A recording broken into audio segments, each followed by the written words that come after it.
Welcome to Torchlight's Exceptional Parenting Podcast, where we talk with the nation's top experts about today's toughest parenting challenges. Whether you're concerned about your child's development, learning, behavior, or you just want to make family time more enjoyable, we share the practical solutions and tools that can help.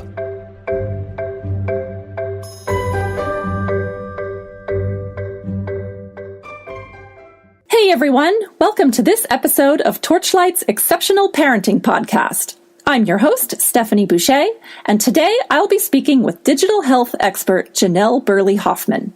Janelle is the author of the book iRules, What Every Tech-Healthy Family Needs to Know About Selfies, Sexting, Gaming, and Growing Up. As an international speaker and consultant on topics like technology, media, health, and personal growth, Janelle helps parents and families tune in and engage in the cultural conversation around the impact of technology on our kids, as well as our own personal, professional, and social lives. Janelle and her work have been featured on Good Morning America, as well as on NPR and in Psychology Today, to name just a few. In today's show, we'll be talking about why it's important to know and understand your key values as a family, and how technology use can be used to reinforce those values rather than undermine them. We'll also discuss how and when to introduce various technologies, such as a smartphone or a social media account, into your child's life, how childhood and adolescence have changed since the advent of social media, and why it's important to focus on the amount of time your child is spending on other key areas of his or her life, like sports or friendship, rather than to focus solely on the amount of time spent using tech.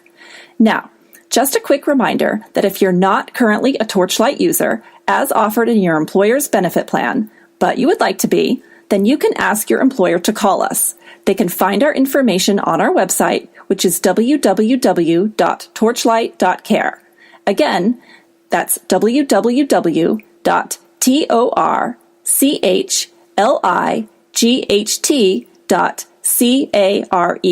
So, without further ado, let's get started.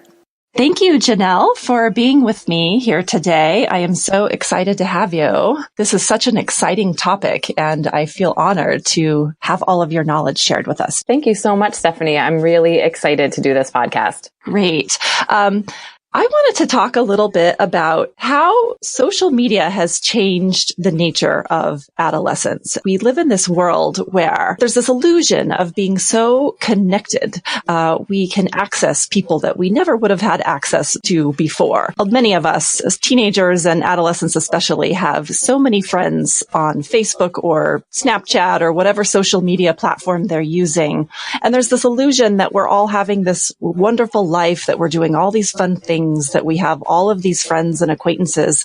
And yet the statistics tell us that we're actually feeling lonelier than ever. In fact, I think I read recently that those who spend more than 2 hours a day on social media, which is probably most teenagers, actually have twice the chance of feeling socially isolated or depressed and lonely than those who spend, an hour a day or less on social media. So let's talk a little bit about that, because that's concerning. How has adolescence changed as a result of these platforms? Yeah, it's such a great question and really a giant question. And a lot of time can be spent thinking about this in a lot of different ways. And so when I get into this conversation with people, I really ask participants, listeners, students themselves, parents, educators, to really have an open mind about it. Because I think when we come to the technology and the internet with this fear-based approach, or with this sense of feeling overwhelmed or that it's causing harm, we panic. And we aren't so clear-headed about how we want the technology in our own lives and in the lives of our teenagers and adolescents. So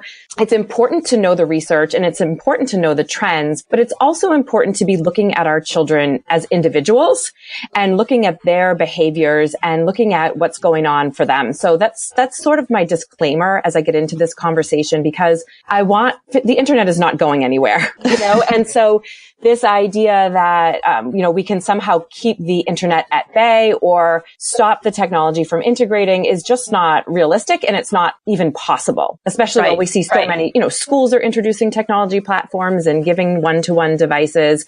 And so there's this call to action in my work where we really have to, as parents, fall in love with the internet in this way that we can, that allows us to know it really well. And it allows us to talk about it in a way where we respect that there's a lot of amazing things that the technology can do. And then we also understand that there are some challenges that present. So when we come into this conversation, as long as we have that approach, I think it can be meaningful and productive and not just fear-based and panicked. Often when parents feel that sense of fear, we tend to do nothing about it, right? We tend to be in this...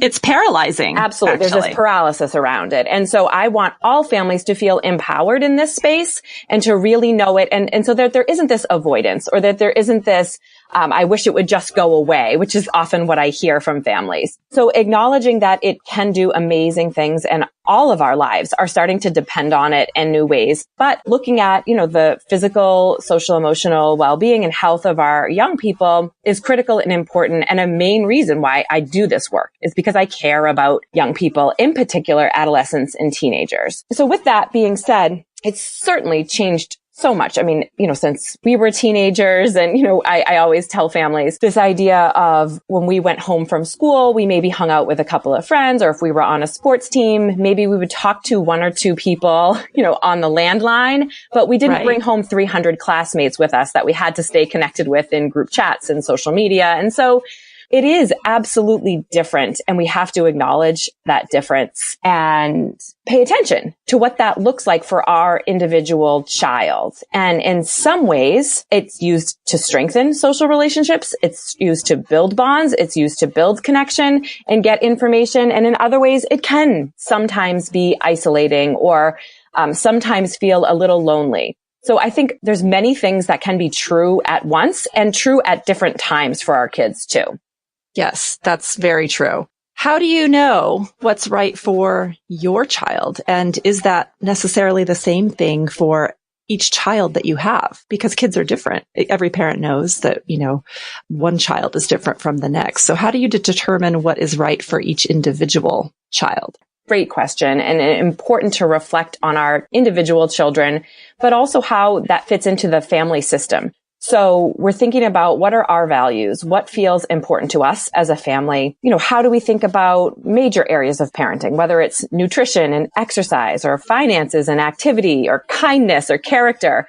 We're going to want to integrate technology into those big spaces of, how do we feel about it? How do we want the tools to work for us? And so looking at as a mother of 5, so I have 5 children ages 10, 11, 13, 15, and 18. So certainly they're different people. They have different appetites, different personalities. So the way they engage with technology is going to look a little different, and it changes over time, right? The way they use the platforms, the types of social media they engage with, what they think is cool or where their friends are on social media is also going to influence them. And, are they extroverted, introverted, these types of things. So we really do have to consider the whole child when we're thinking about and evaluating the social and gaming technology and the way they interact with the internet. But I think there's always this evaluation that takes place away from the screens when I'm wondering, is this healthy? Is this normal? Are the kids doing okay? Because I think underneath all of these questions about social media and about social tech and the internet in general and devices is my child going to be okay? Yeah. It's really, that's the question behind the questions is, are we okay? Is this normal? And am I getting it as right as I can get it in parenting? Yeah. As we know, there's no such thing as perfect parenting. And so I like to use this assessment that really doesn't have too much to do with the screens in terms of, are they engaging in the family system, right? Are we having meals together? Are we having face-to-face conversations? Are we getting some eyeball to eyeball time with our kids, with our teenagers and engaging with them in that regard? What's their schoolwork like? Are their grades suffering? Are they having a hard time completing their homework? Do they need support around distractions? So looking at their education and how that's working for them away from the screens, or as we think about the screens in their lives. We're looking at their physical health. Are they part of a team? Are they getting outside? Are they getting exercise? Are they getting exercise, fresh air? again, are they going to sleep, right? That's a huge component of physical health, right? So that's huge. Then also, what are their social and emotional relationships like?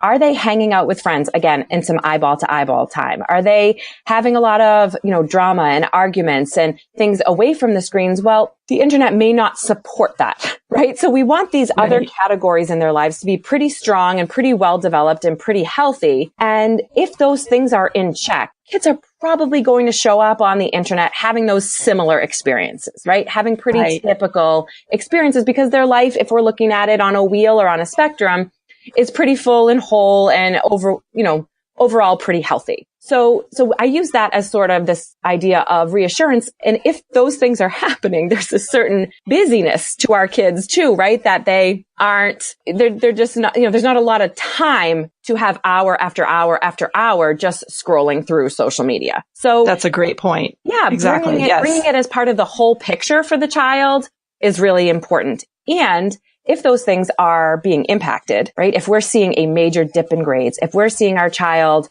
behind the screen, behind the bedroom door, not wanting to hang out with friends like we would assess in any other area of mental health, well, this is going to require our parent intervention in this space. Right. I really like the way you have integrated all these ideas about all of the other facets of a child's life. I think it's really important to think about that and to think of, like you said, think about how they're doing in school, how they're doing socially, how they're doing with their health, how they're doing with their relationships in the family. And it's very similar to the way I've kind of always thought of it, is that this has the potential to be one more area of someone's life, or in fact, a tool to use in those other areas of life. The danger is when it becomes a replacement for any of those things, or if it interferes with any of those things. But I think you're right in that parents have all these worries that, allowing their child to engage in these technologies and to use them is going to automatically detract from their success in other areas of life. When in fact, if you take the focus off of the electronics, off of their use of social media, and instead sort of focus on how they're doing in terms of their health and all these other areas, that it somewhat becomes a lesser issue, technology itself. And it sounds like that's what you're saying. Absolutely. And we really do. We want it to be part of our lives without question, just for the convenience, for engagement. And this is the world. So how can we really integrate it so it feels like our families? That's what I try to ask myself when our families. I love that. And if we're looking at the family system, absolutely. And then as we're teaching our kids, because just like it's so critical for us to teach our kids a variety of skills, we also need to be teaching them what we want to see and what we want to model for our children when they go online. So that we're having conversations about the digital world, that we're normalizing that kids and teenagers go on the internet and they use the internet, and we're sharing stories and sharing experiences so that we're taking our tech use out of isolation, making it part of what the family does and how the family engages. And so there's this idea that parents have a high level of digital engagement. They know what it is. They know how it works. And kids don't feel so alone in that, and they don't feel so isolated. They have grown-ups they can go to ask for help if they're feeling confused or overwhelmed, or if they just want to talk about something like we would want them to talk about, how they did on a test, or, did they score a basket in their game? So really normalizing the internet and making it part of the chit chat that goes on. It doesn't always need to be so formal and directive and scary and overwhelming. And because in that dynamic, teenagers get really defensive. They're very protective of their technology, and they know that parents resent it in a lot of cases. And it's not that there isn't a reason why, but if we come at it where you must do this, or, this kind of platform of kids these days are always heads down and they don't know how to socialize and they're losing all these skills. And we see these teenagers who are really thriving in a lot of areas of life.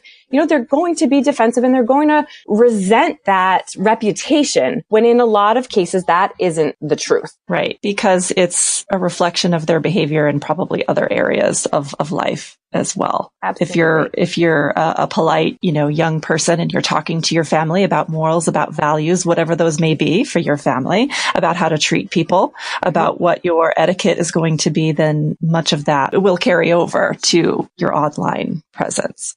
Absolutely. And I encourage everyone to explore the work of Tiffany Schlein. She studies the science of character.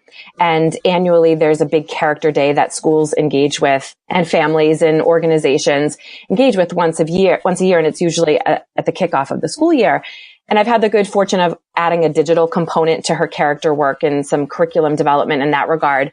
And what we're seeing in that work is this idea of we can practice our character strengths. We can develop those skills like a muscle. So if we're asking a child to develop their empathy, to develop their kindness, their creativity, their courage away from the screens, these are also skills we can be asking them to practice and develop when they go online.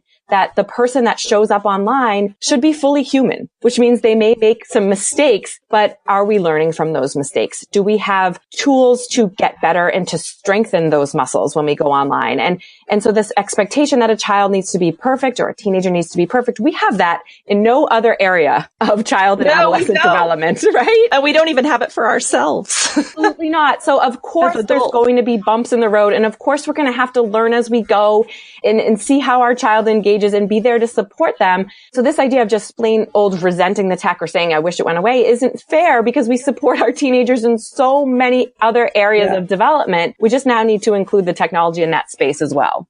Yes. And I'm so glad that you have brought some of this up, because one of my questions was going to be, is it possible for parents to sort of have their child be excluded from some of these social media platforms and technologies? Because I have heard parents say, I don't let my child go on Instagram, or I don't let my teenager go on Facebook or whatnot. And I think that I'm not trying to discredit anyone's parenting decision. We all do what we feel is best for our child. But my question for you was, is it even really possible or practical to do that in today's day and age? It sounds like you've said that it's sort of not.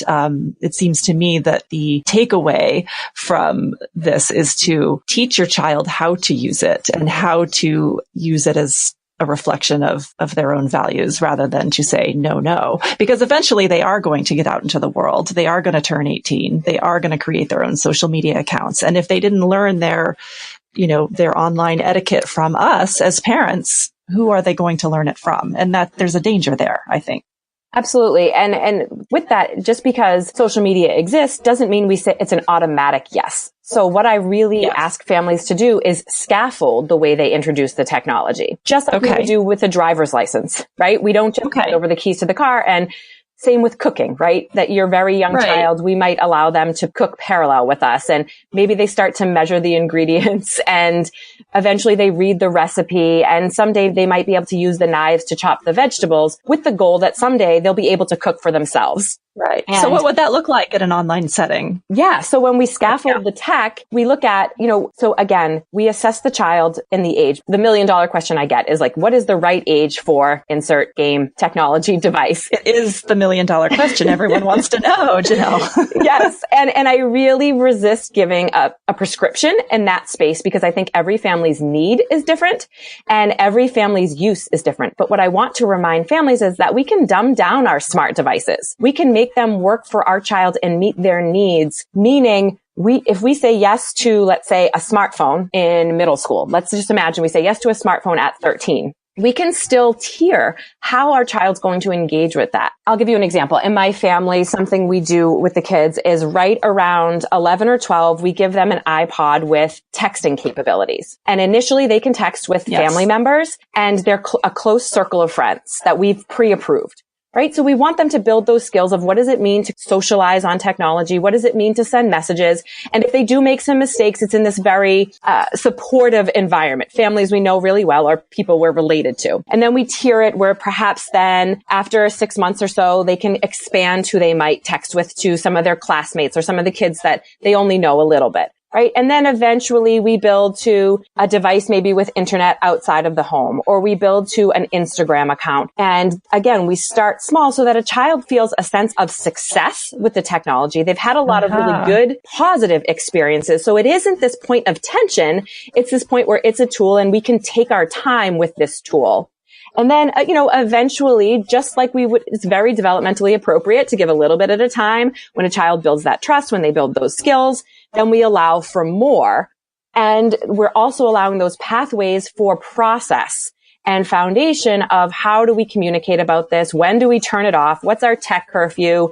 And the child has an opportunity to develop in the space instead of being handed a device with unlimited time access, unlimited access to peers, unlimited access to purchases or games. So again, allowing that yes to be within a framework that works for the child and also works for the parent.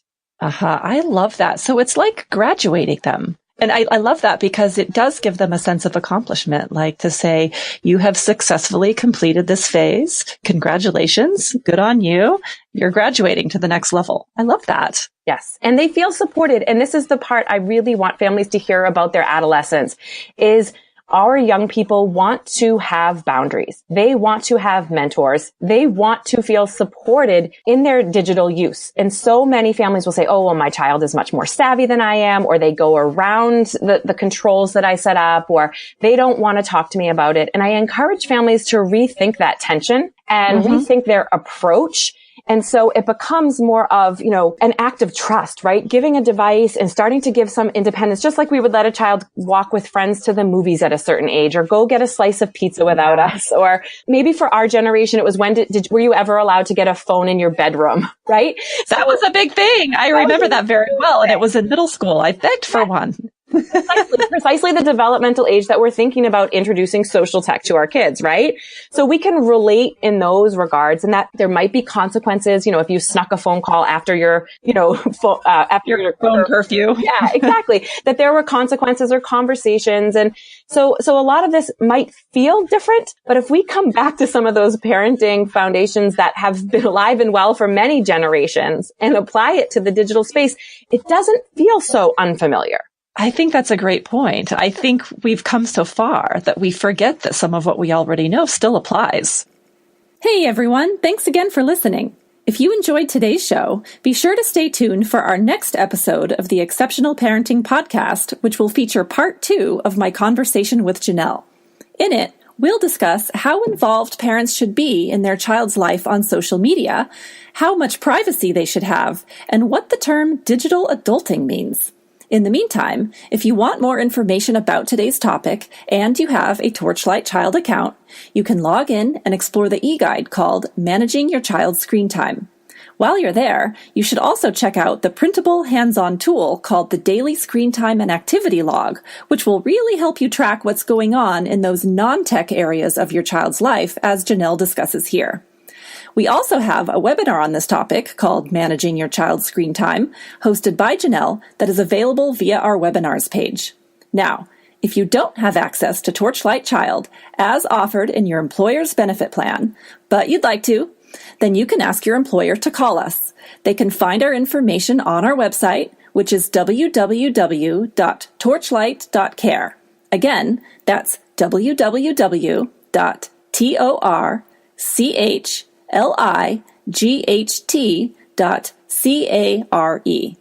Take care for now, and see you next time. Thanks for listening to Torchlight's Exceptional Parenting Podcast. Find this and other episodes on iTunes, Spreaker, and Podcast Go. If you're interested in bringing Torchlight Child or any of Torchlight's other caregiving products to your workplace, please contact info@torchlight.care. That's info@torchlight.care.